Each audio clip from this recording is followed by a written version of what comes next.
neither of them has logged on yet. I think Galen has his slides, so I'll probably try to give him control. I have Pete's slides, so I think the easiest thing to do there is for me to run his slides. Looks like Alex is joining. Hey again, how's it going? Hi, Alex. How's it going? Doing all right? Good.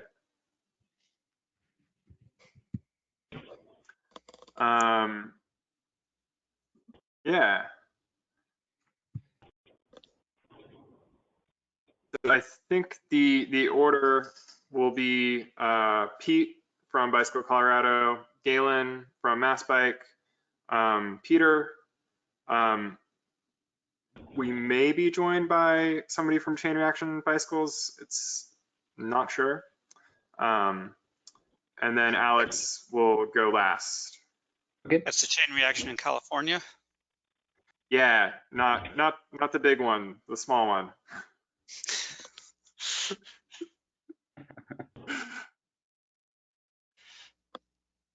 Hi, Galen. It looks like you joined. Can you hear me? Yeah, I'm trying to figure out my video. There should be webcam. a little webcam in the upper right corner. And if you want to quickly, okay. I need to change my system preferences. I'll just be there in a second. Okay.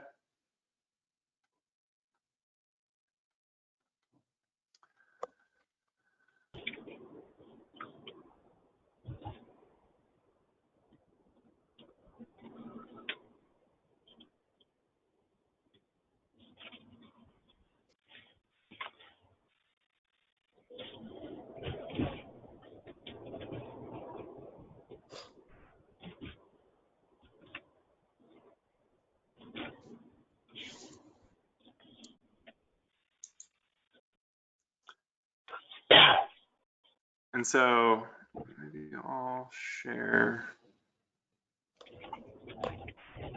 Hey, I got it. Hi, Galen. Hey, everyone. Hey, Peter. How are you? I'm great, thanks. And you? Doing all right. Yeah. Hey, Alex. Good to see you actually in person. Well, likewise. Kind of funny. It's like we're all doing virtual stuff, but you know, because mainly we email back and forth, it's actually nice to see people's faces. Yeah.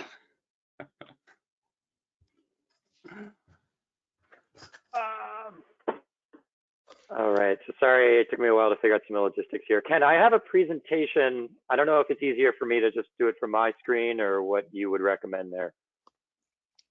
So we can practice that in these 3 minutes. To do it from your screen, I just hand it off to you. I just sent it your way. You should get a pop-up. Okay. To be presenter, and then you need to share your screen. I have to restart again. I'll be right back. Okay. Maybe it's better if you send. Okay, I'll try one more time. I'm so sorry. Okay.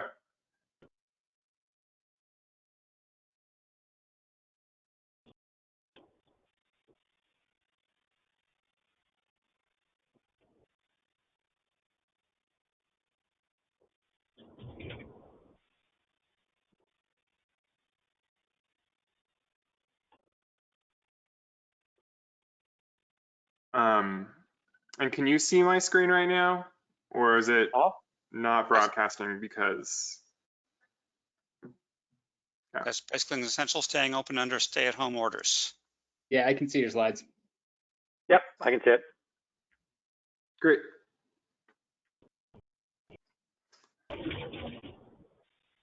Galen, are you ready to try being presenter again? Let's give it a try. Okay, it's headed your way. Share my screen. Can you see a PowerPoint presentation? Yep, I see it. Yep. Can you see People for Bikes' spreadsheet here? Yep. Yes. As I scroll, it's in real time. Okay, cool. We're good.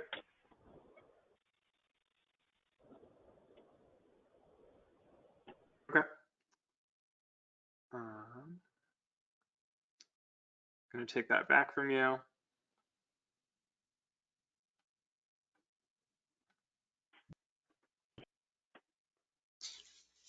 We don't have Pete yet from Peter. Bicycle Colorado. Oh, I see.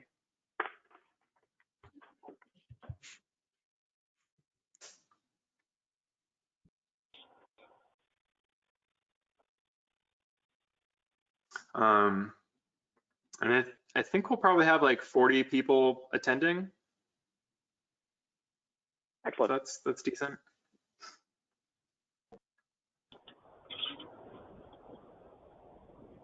Do you have any idea who they are? Are they? Oh, I did not look at registrations.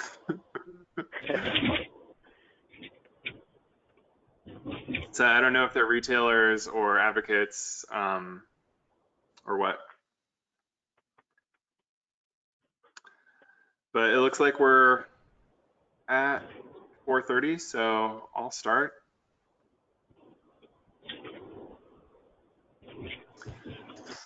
All right. Hi, I'm Ken McLeod. I'm the policy director for the League of American Bicyclists. Welcome to this webinar in response to the COVID-19 crisis. This is about bike shops staying open under stay-at-home orders. So we have some great speakers who will be joining us today to talk about this issue.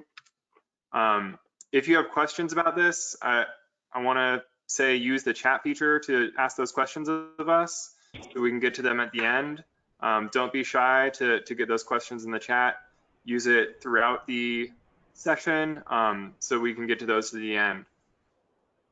So we are currently waiting for speakers from Bicycle Colorado and Chain Reaction Bicycle. We hope that they can join us, but if they can't, we will go with the speakers that we have, which is Galen Mook from Massachusetts Bicycle Coalition, Peter Henry from Landry's Bicycles, and Alex Lodgman from People for Bikes. So thank you to all of our presenters today. Thank you to all of our attendees.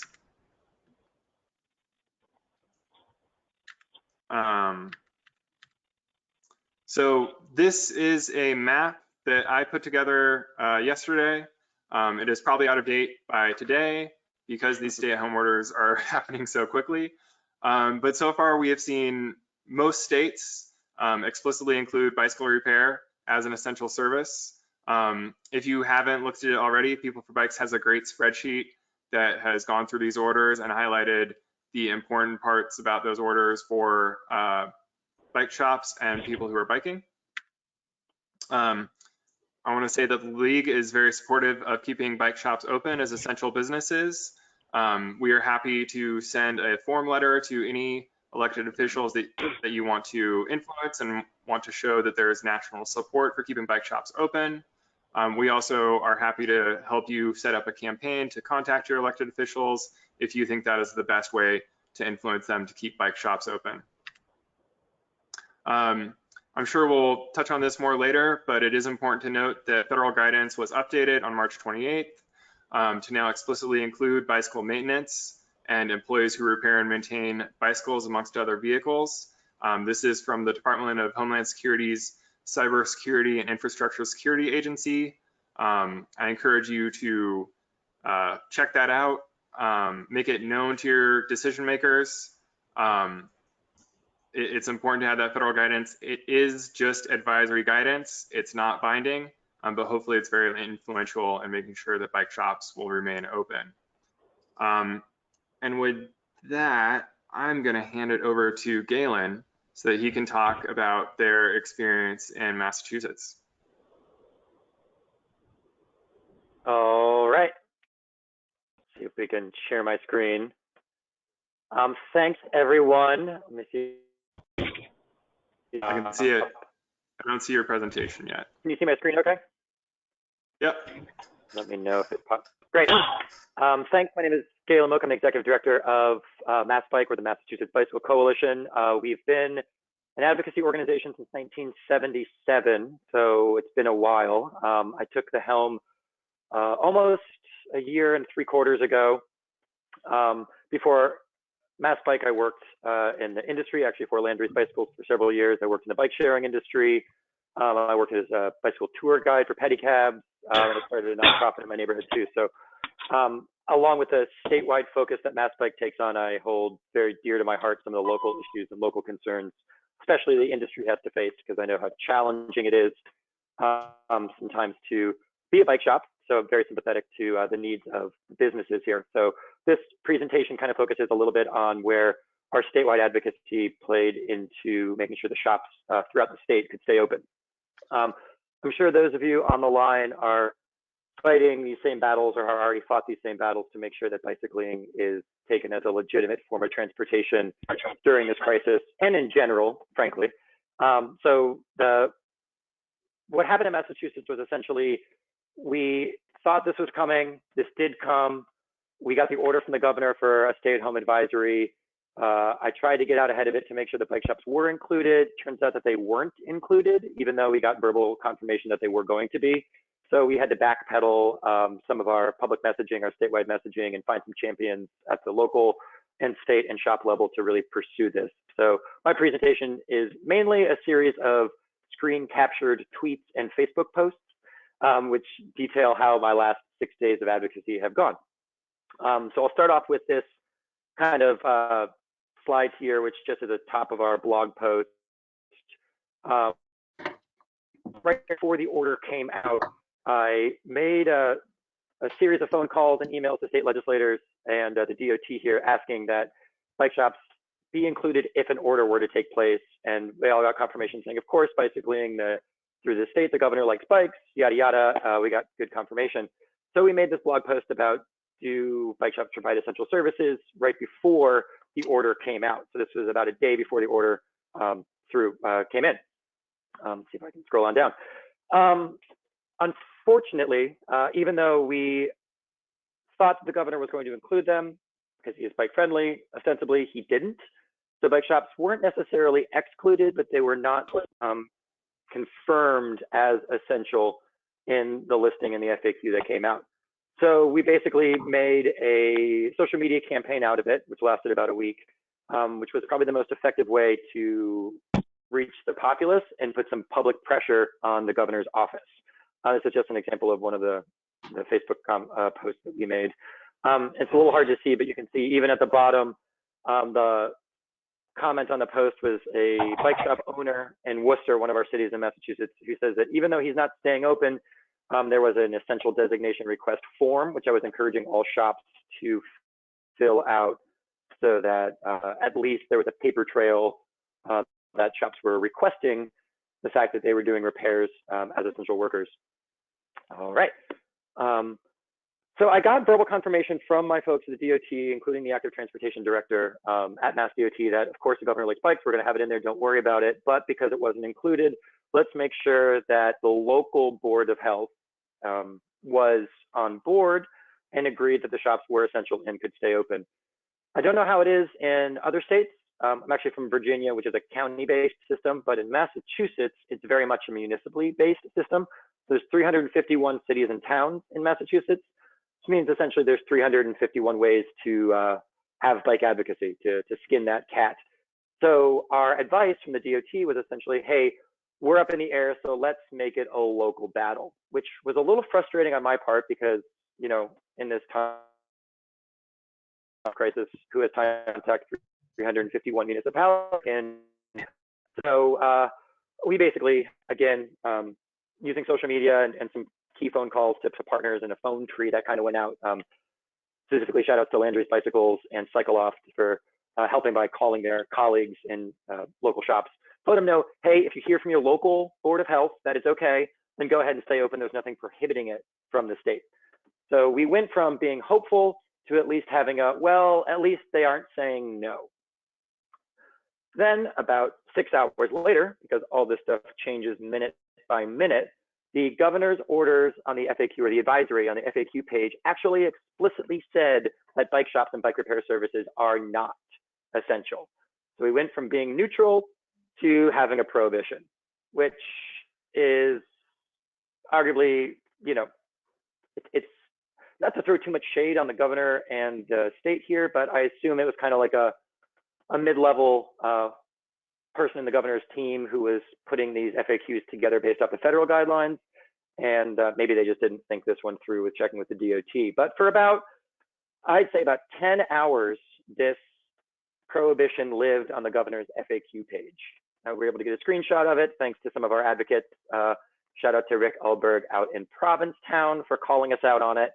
You can see that this came in pretty early at 10:24 in the morning, the day after we put out the advisory saying to check with your locals and you could stay open. The governor said, wait, that's not happening. So we had to backpedal.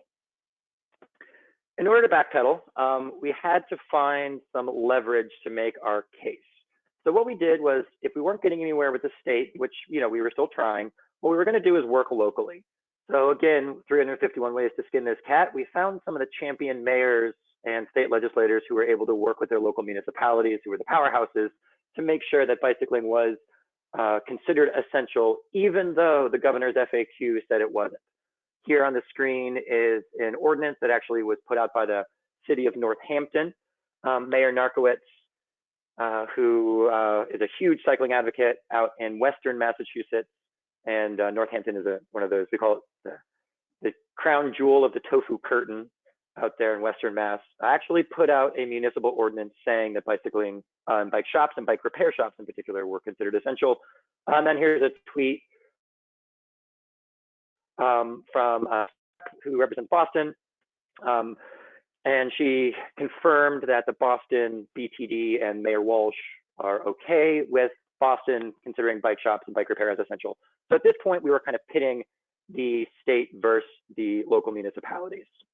And I don't want to say too much of a versus, because what we were really doing was trying to find confirmation as opposed to prohibition. But we worked pretty stringent to make sure that the local municipalities were backing us here. While we were doing that, we were also working with the state legislative team, especially the Joint Transportation Committee, to ask the chairs and the vice chairs, anybody sitting on the committee, to help elevate this conversation on the state legislative side, while we were also working the DOT. During this whole time, I was sending all the updates that the league was sending and People for Bikes was sending. I was forwarding them along to our active transportation director, who arguably is on our side and tried to get this ordinance reversed and get the FAQ changed. Of course, there's so much complexity going on that, it's kind of low down on the totem pole. So while we were running that, we were also working with our state legislative allies, and Rep. Dome out from the Berkshires and further out Western Massachusetts was our champion on the inside information. So what we were doing during this time, and this came out, I guess, last Friday, and just for the time scale here, I should have let you know that this all occurred within the last week. Last Monday, we put out our advisory saying that bike shops should be considered essential. Then on Tuesday, the governor declared the stay-at-home ordinance and listed the essential businesses. On Wednesday morning, he said not bike shops. So Wednesday, Thursday, Friday was our rallying point to try to get that ordinance reversed or the FAQ changed. And this is from last Friday. Rep. Dome, who actually had confirmation, verbal confirmation from the governor's team saying that they would change it. This was very important to make sure that this was spread out in the public, and we were retweeting and saving and screenshotting so that we had a trail of how this conversation was going. We're also working with our federal partners. Props to Ken, who was keeping tabs on all this stuff in all the states with the league, and also for People for Bikes. And I'll flash to that in a second. I know that Alex will talk a little bit further. It was very, very helpful to get comparison of what was going on in similar situations throughout the country. Massachusetts has a Republican governor. I mean, socially he's very liberal, but fiscally very conservative. So we were able to leverage points like Rep. Hogan in Maryland, who's also a Republican governor, explicitly said that bike repair was essential. So we were able to basically leverage the two states against each other and say, hey, Governor Baker, see what's going on in Maryland? Why don't you give a call to your team out in Rep. Hogan's office and see if you can have a conversation, finding partners and similarities. And while I have the screen, I'm just going to flash over. Actually, no, I'm going to skip that. Alex will talk about it. But they, People for Bikes also crafted a spreadsheet that had all 50 states and the status, literally in minute-by-minute real time of what was going on in all the states. So I was able to take all that information and run that up the chain. Finally, after 6 days, just 2 days ago, no, it was actually just yesterday, I will say, which is Monday. Gosh, time is flying during this crisis, even though it's just at a standstill. We finally got confirmation. Well, actually, we got confirmation first from Ken at the league saying that the federal, the Homeland Security updates went in to explicitly say bike repair was essential. So with that, we were able to leverage the state. I made some very hard pleas yesterday, Monday morning around 9:30 and 10 a.m. because the updates hadn't taken place yet, even though we'd gotten verbal confirmation that they were. But finally, about mid-morning or right around noon time or early afternoon yesterday, we finally got confirmation that the governor's team did update the FAQ. And I heard it was mainly due from pressure from the legislative conversation and reaching out to the Joint Transportation Committee to elevate this all the way to the chairs and the vice chairs was super effective. And to make sure that their municipalities were the ones who were being impacted by this gray area, by this conflicting, elevated up to the governor's team. So these are just screenshots that I'm getting from yesterday saying that we finally made it happen. So long story short, thanks for sitting through this quick PowerPoint presentation. I mocked this up very, very quickly, but the lessons learned looking back that I'll just run through here is that the first lesson was to get ahead of the problem and make a case before it becomes a problem so that you have a trail of saying, hey, I tried to help this out to make it not a problem so you can lean on that with your allies. Creating the paper trail was also really helpful for the social media because it does change minute by minute, but social media is also minute by minute. So it was very effective to be the status updater, to be the go-to, to be the resource and the news source. And social media was a really helpful tool for this. I found leveraging multiple partners was super essential. I'll let Peter from Landry's talk a little bit more about some of the work that the bike shops were doing. But what I was able to do was keep in touch with the bike shops, specifically the Boston store with Landry's, about what they were doing with their protocols and procedures to make sure that contamination was minimized and the risk of interactions was minimized. And they actually got a really nice thank you note from an essential worker, a journalist who got her bike repaired. And the email that got sent to Landry's Bicycles, I was able to receive that email thanks to Mark Couture, the manager of the Landry store, and I was able to send that to all of my partners up the chain in the legislative branches and the DOT so they could see that this is affecting real people. I found the political fissure to create a state versus local conflict, and in Massachusetts that was very important because we do have a lot of home rule issues. Found the champions, specifically the champions who were tweeting a lot, and supported those champions. Lots of thank yous went out. We were very persistent. I was in touch several times a day with our partners, and I acknowledge the fact that this was an incredibly challenging time. I couldn't begin to imagine the challenges that people are facing out there. So I said that this is a tricky issue, a simple fix. Hopefully this is something that they can take care of without bogging down some of the other work that they're doing, which is super key, and acknowledging that this is small potatoes compared to some of the stuff that they're dealing with saving lives, but I am here to be a resource to help them out.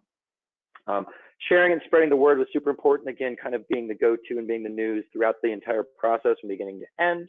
And then the next step here is to send thank yous. So we're going to be encouraging all the local shops to send out probably emails because mail is a little bit dicey right now, but I would love to get thank you cards from all the shops who are staying open to the local legislators, to the DOT, and to the city board of health to say thank you for the designation there.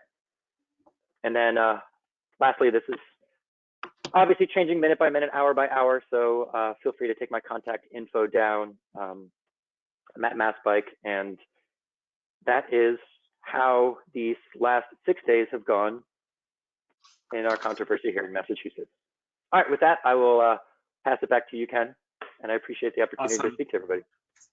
Yeah, thank you so much for sharing. I mean, it's amazing how quickly these things happen, and it's great to see how you were proactive and reactive to make sure that it was moving forward. And I also really like, if people haven't seen the order from Maryland with Larry Hogan's administration, he is a Republican. It's, in my eyes, it looks like a good order, and hopefully that helps other people in jurisdictions where maybe having a conservative voice is helpful. So we were joined by Pete Piccolo with Bicycle Colorado. I have Pete's slides, so if he wants to start his presentation, I'll get his slides going. Thanks, Ken. Good job, Galen. That was really informative. I appreciate that. I'll try to just build on what Galen shared. Let's see here. And so I think I'll be brief because, again, Galen's presentation was just so thorough. So Bicycle Colorado is in its 28th year of advocating for bicyclists. We're also the bike, walk, and public transit advocacy group for the city of Denver, the Denver Streets Partnership. I think one aspect that is different in Colorado's story from what Galen described is our saga unfolded in less than 18 hours. So Ken, if you move to the next slide. So it's important to note that we have 64 counties in Colorado, and we did not know who would make the first move on a stay-at-home order, whether that move would be in one of the 64 counties or at the state, and if at the county level, which county would it be? And so what was important for us is that whatever the first order was, or whoever issued the first order, that it set the standard for other counties or for the state to follow. Then you can go to the next one, please.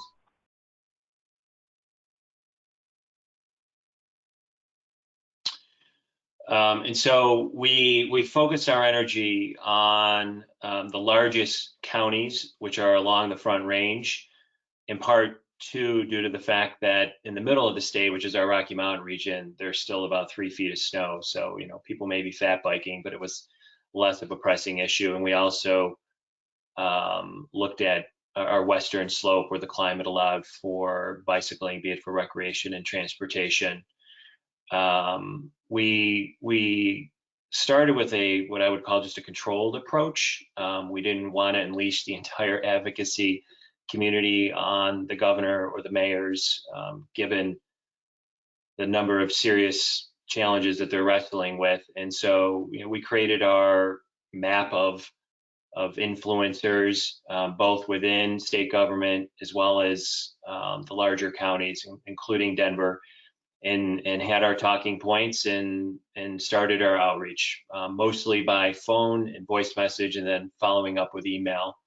And again, rather than issue an action alert and have community members start emailing elected officials or government employees, similar to Galen, we use social media just to begin to put light pressure on people.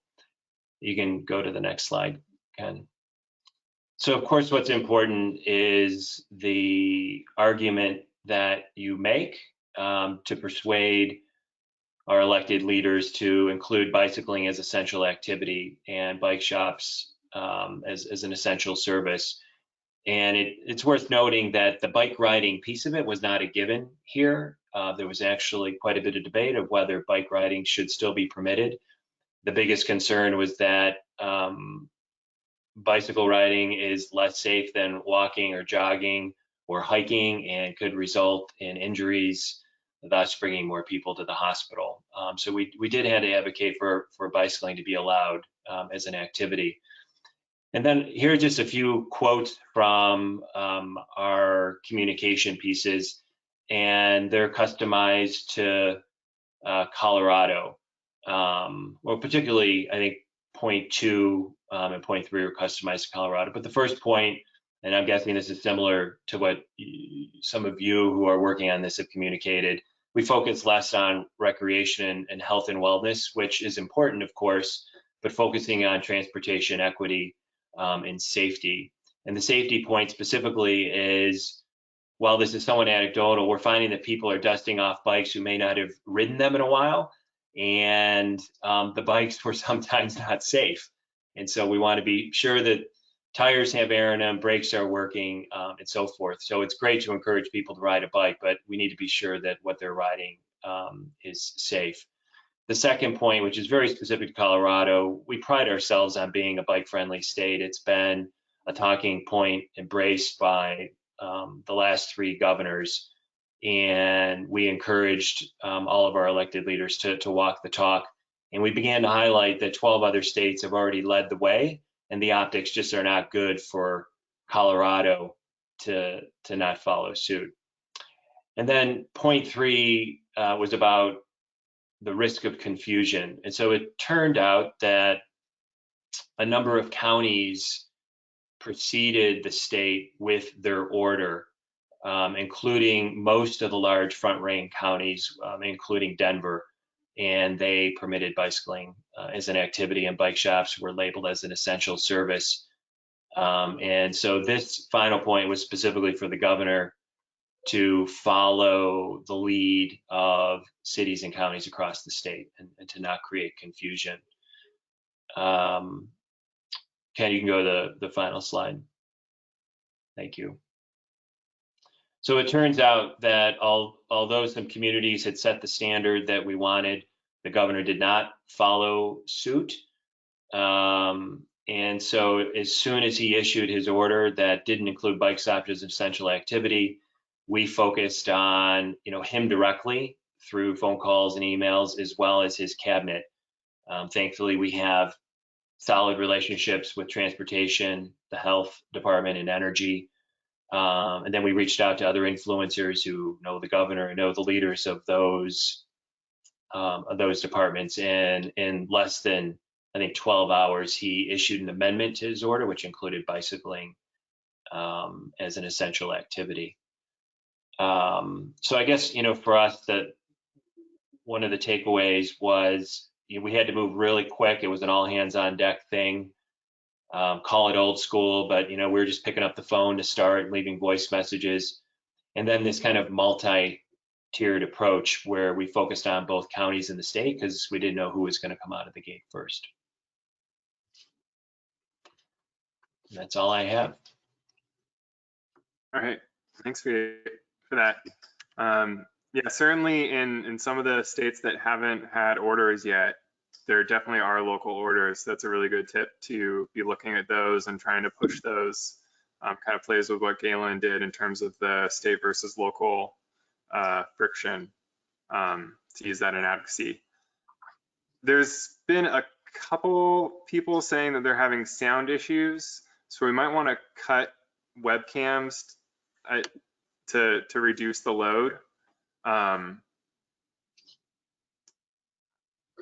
And then Peter from Landry Cycles, if you can hear me and unmute yourself, it'd be great to hear about your experience.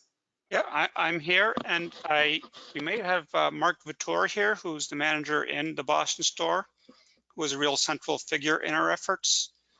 Let's see if he is actually here. Are you here, Mark? I am here, but don't know if you can hear me. I can hear you. Ah, got it. Okay. I think I definitely don't have any slides or anything like that, but Galen and I spoke an awful lot, and had a really good, close relationship with some of our elected officials. So certainly finding an ally there. When Galen and I kind of got a plan going, I tried to call every bike shop in the state with this is what we're doing for safety best practices, and if you're going to try to stay open, then you're going to want to try to adopt some best practices for safety in your store, so that you can let your elected officials know that while you're open, you're also open safely. And those best practices changed very quickly. From one day to the next day, we went from open and 6-foot space within the store to then the doors were locked and we were letting one person in at a time, to then everybody was helped outside. So as the practices changed, we tried to inform all the bike shops in our state, and there's a wide distance between us. Every time I'd call a shop, I'd say, "Hey, who's your closest competitor, and who should I talk to when I get there?" And shops were really appreciative of us calling and letting them know what we were doing. And then I was forwarding Galen's letter, so Galen gave me a letter with what the other states were doing, and that was allowing me to kind of put pressure on elected officials, saying this is what's possible. And then finally, the People for Bikes gave me a list of the media that they'd worked with in Massachusetts in the past. And so I called, I think it was 13 news outlets with, this is a positive story that we can give you in a time when there's a lot of negative media going out there, so that we can give you some good press on the things that are going on right now locally, and how to avoid public transportation, some feel-good stories. And so we're starting to see the effects of that now with some of the follow-up from that. So I would say, in a way, to apply positive pressure, not just in a world where there's a lot of bad news right now. That could be it for me, unless there's questions later.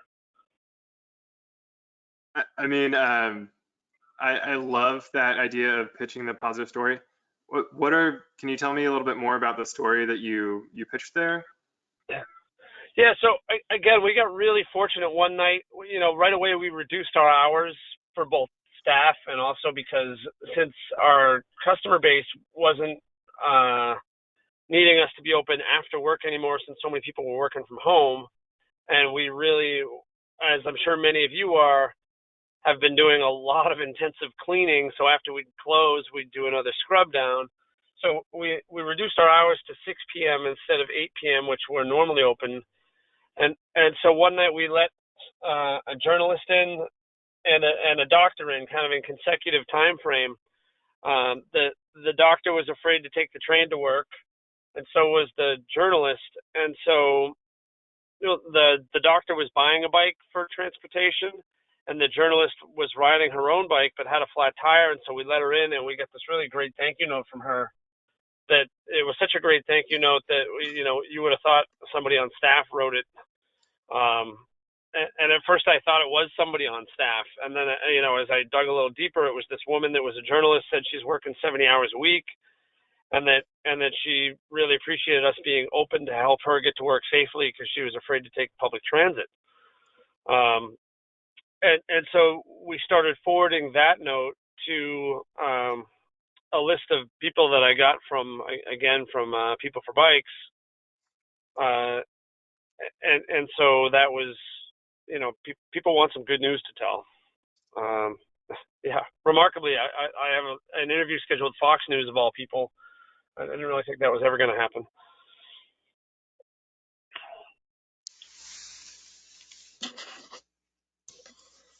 I mean, it's a great story to show how it's essential to essential people. Yeah, if I could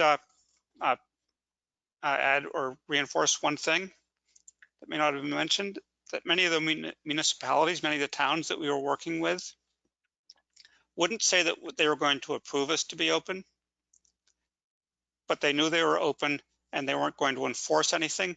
One thing that was consistently in the governor's messaging was that it was going to be up to the towns to enforce the stay-at-home order.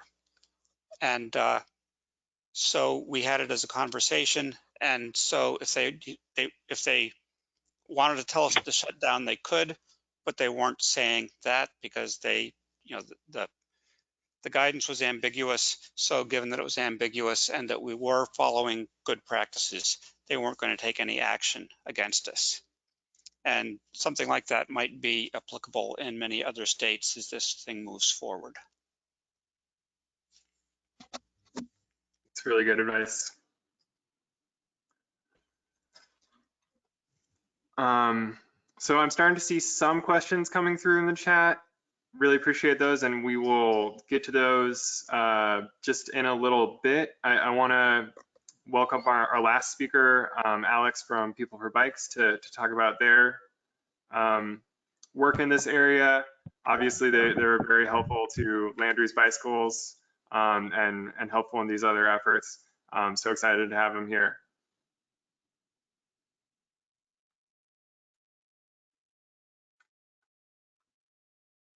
Are you there, Alex? Thank you, Ken. Appreciate the opportunity to. Yeah, can you hear me? I can hear you.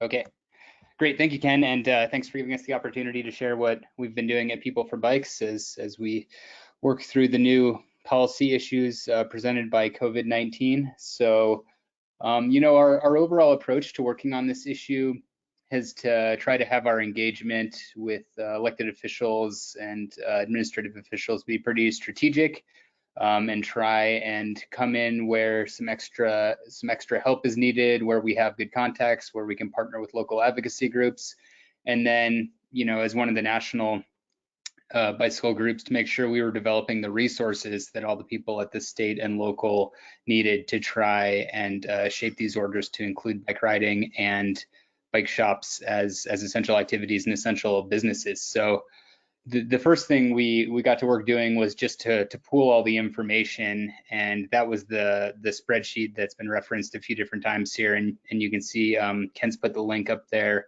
on the slides, and also the link to our master COVID-19 webpage where you can also access that spreadsheet. So we really wanted to make sure we were cataloging everything that was happening, providing links to the underlying orders, trying to make sure that this information was just available to both the retailers on the ground, but also to the advocates who were engaging with public officials in trying to create new orders, interpret the existing orders, you know, all of these issues that we've sort of touched on earlier in the webinar.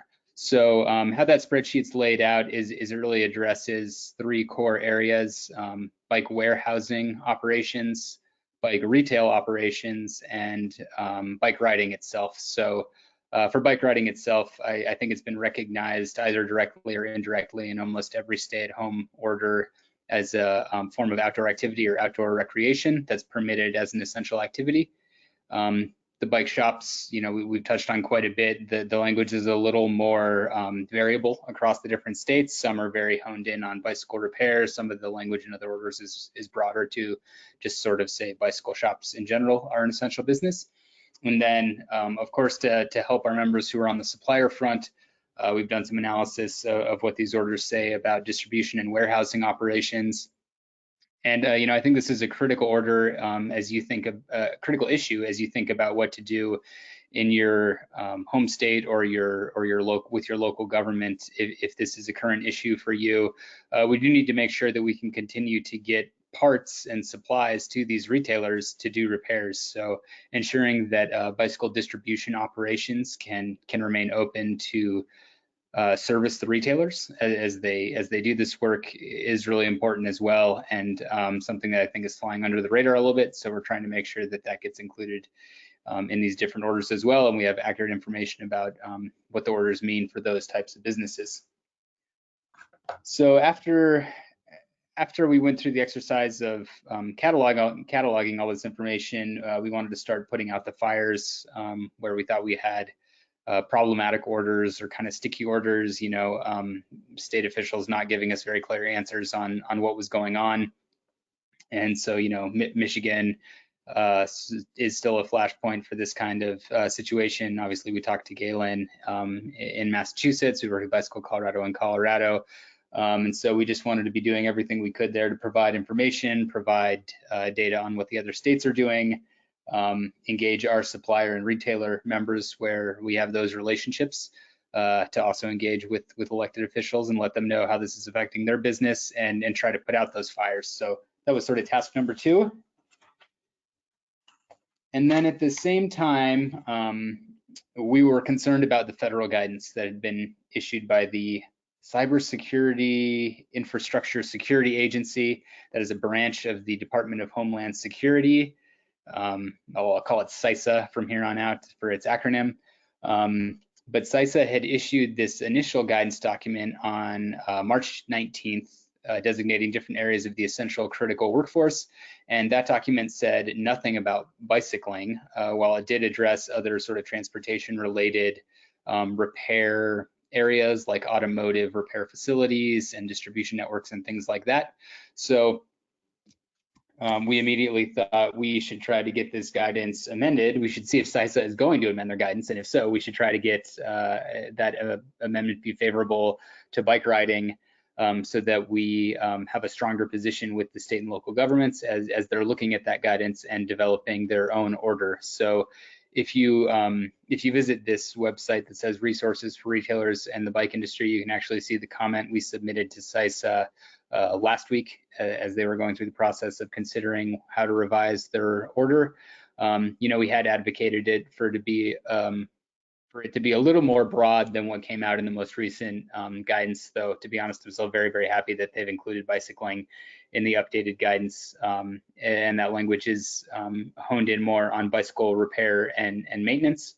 But I think this puts us in a much stronger position to go have conversations with state officials and local officials about how important bicycling is to our transportation infrastructure network, by having it recognized in that federal document. So I think that's a critical piece of leverage. A lot of state executive orders reference that document, some adopt it specifically. So in some of those states, we've actually just by having this amended guidance come out, bicycle repair and maintenance operations are now allowed to continue without having had any further clarification from state officials, because they've adopted the amended version of the CISA document. So it's been extremely helpful there. And I also think it's been a really helpful resource for folks who are working in states where they've struggled to get a very good answer from their state officials on the status of bike shops.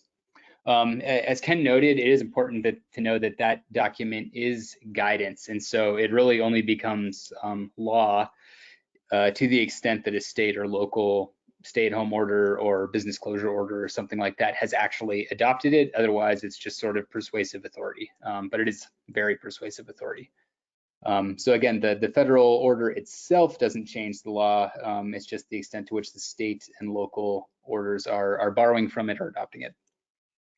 So a few takeaways from what we've been working on so far for you to think about if you're still working on this issue in your community. Definitely focus on the whole supply chain. I think we really need to make sure that shops can get the parts they need, and we also should make sure that we can have bike riders buying really basic stuff like helmets and locks if they're out there using their bikes for transportation right now, when they may have not been doing so in the past. They might not be fully equipped to with all the equipment that they need to really safely travel around or conveniently travel around. So try and keep a holistic view of all the things that bike riders in your community may need as you're working on the language of these orders with state and local officials. So in that case, I think it'd be better to expand the language that's in CISA, the CISA guidance, use that as a base to, make one of your points that the federal government has recognized the bike industry as a critical part of our transportation network, but that maybe some other state orders are better to borrow the exact language from. And if you're looking for some examples, I think Wisconsin and Minnesota have both done a good job embracing sort of all the different areas of service, sales, and distribution as well in their orders. So those might be good ones to look at if you're looking for a model for what to do in your jurisdiction. I'll turn it back over to Ken. Awesome. Yeah, that spreadsheet is such a great resource. And thank you for those other examples. Some of the questions that we got have been related to kind of bike shops and how bike shops are sharing best practices. Do you have any best practices as part of those resources for retailers and the industry on that site? We do have a little bit linking to, some standard practices that the CDC and others have put out. I've struggled a little bit with how to deal with that issue because these state orders are sometimes implementing additional measures. So I would really like to get into the nitty gritty of all those different things and try and create a framework for each state, but I haven't quite gotten that far yet. So I hope we can develop that a little bit more than what we have right now, but we sort of have some bare bones stuff up there at the moment. Okay. And Alex, this might be for you, or Peter, this might be something for you, but how are shops communicating to each other about staying open, those best practices as they're in flux and in development? Would you point people towards like a Slack channel or a Facebook group, or a place like NBDA, the National Bicycle Dealers Association? Where are you seeing those types of conversations happening? I'm certainly seeing a lot of conversation with the NBDA.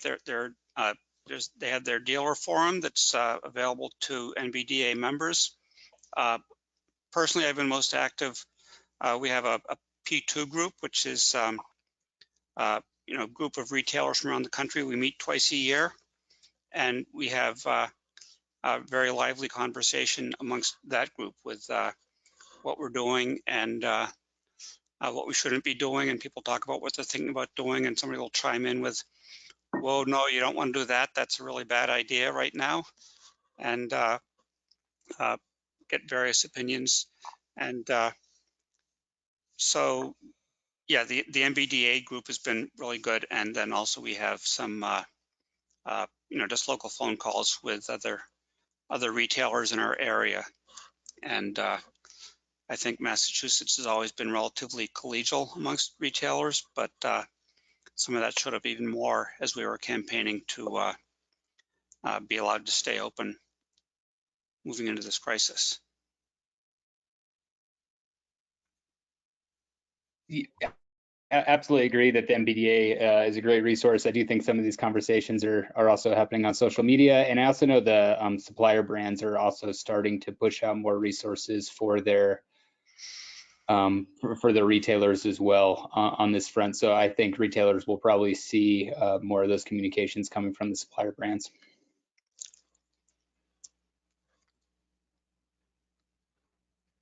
Great. There aren't many other questions. I do want to answer one of them and say that these slides will be posted online, and they'll be available as soon as the GoToWebinar software does the processing of the recording of this webinar. We'll share that out. So this is available to people who couldn't attend it in real time. If other people don't have questions, then I think we'll probably wrap up here. I might jump in real quick, Ken, if that's all right. Yeah. This is Kayla from Maspike. Just on the last point about how do shops talk to each other and stay in touch. From an advocacy perspective, I was able to leverage some volunteer energies. A lot of our folks are working from home, a lot of our engaged folks, and some of them are on fewer hours at their work or even unemployed. So I've gotten calls in for people who want to help out at Maspike. One of the ways I was able to leverage their energies was to give them a phone tree, which I got from People for Bikes. We were doing another bike shop campaign, and I had them literally just call bike shops in a region and ask, 1, are they staying open? 2, if they are, what are they doing to stay open? And 3, what have they heard from their local municipality? And I was able to start to compile. This was like right before the governor finally acquiesced and said that shops could stay open in the FAQ. But I would say one more leverage point is to just literally just get a phone tree going. And if you put some man hours behind it, I'm very grateful to what People for Bikes put together in the league and NBDA and all the rest. But I would also recommend this could be just a local advocacy effort, just the same.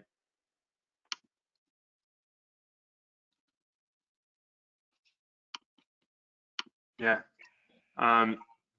Thank you for that. We've got a couple of more things in the chat box. There is a Facebook page called the Bike Retailer COVID-19 Forum, where dealers can talk about these issues and learn from each other. I guess this might be for Peter. Have you heard anything from smaller brands who might be struggling, or do we know what parts of the industry might need support? I have not had any talk with them. We are only just now coming to the point of having to decide, do we send money to vendors or not? We naturally are trying to protect our employees first. But we are, at this point, we're just taking care of the smaller vendors for the smaller invoices, because we know that they don't have the access to resources that the bigger players do. And I'm assuming that with what I'm hearing from bankers, that they're able to be pretty wide open with credit, and so there are probably much better programs available for our bigger suppliers. And so I'm going on that assumption, but those conversations are going to be coming up for us, but I haven't had a lot of them yet. Yeah, I know my colleague Karen Whitaker has been working on the federal legislation that's been coming through in terms of stimulus or relief packages, and there are loans for small businesses, and that can include bike shops, that can include nonprofit organizations. I think everyone in DC is expecting that there will be a next round of some sort of funding for either relief or stimulus, or just trying to manage this crisis.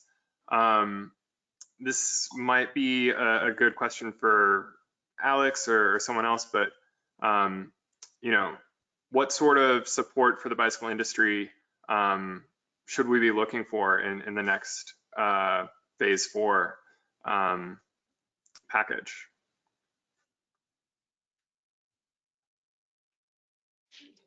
Yeah, that's a great question, Ken. And we're still sort of strategizing around what this potential fourth stimulus bill might look like. I think one of the biggest things that we could do to help the industry right now would actually be around tariff relief. You know, just a huge amount of bicycle product enters the United States from China, and those have been hit with a punitive, 25%, a tariff of anywhere from 7.5% to 25% punitive tariff for almost 18 months now. So I think a lot of folks in the industry are looking at whether there might be any relief that the administration could provide around that issue, because it'd be one of the easier ways. I think that the administration could provide some financial support to industries like the bike industry that are more consumer product facing. So that'll definitely be a big area of what we'll be advocating for. And I think one of the ways the industry will be hoping to get some relief.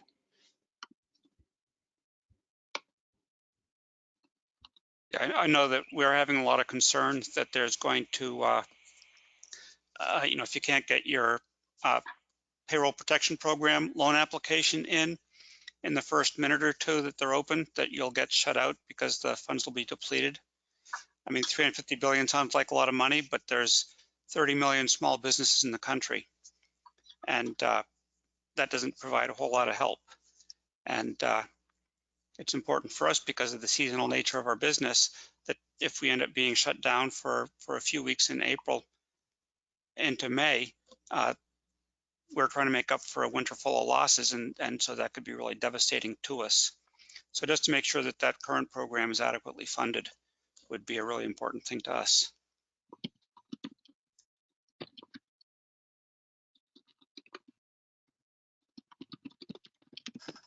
Yeah, those are two very important things. The other thing that I know we've been hearing about is potentially the transportation bill reauthorization that Congress was considering will be packaged into a phase 4 relief. And hopefully that means that there's a lot of money for bicycle projects. pedestrian projects, trails, all that kind of good stuff. So there will be a lot to prepare for over the next month in terms of advocacy, and these efforts to keep bike shops open and allow people to keep biking are kind of just the start of advocacy in reacting to this crisis. I got a question about my map that changed from a previous version where Michigan was red and now it is orange. That change, I think, is because there at least was some reference to the federal guidance in Michigan, if I remember correctly. And so I updated it to reflect that. It still wasn't clear to me that that reference explicitly made bike repair an essential business as it had in some other states that got updated when the federal guidance got updated.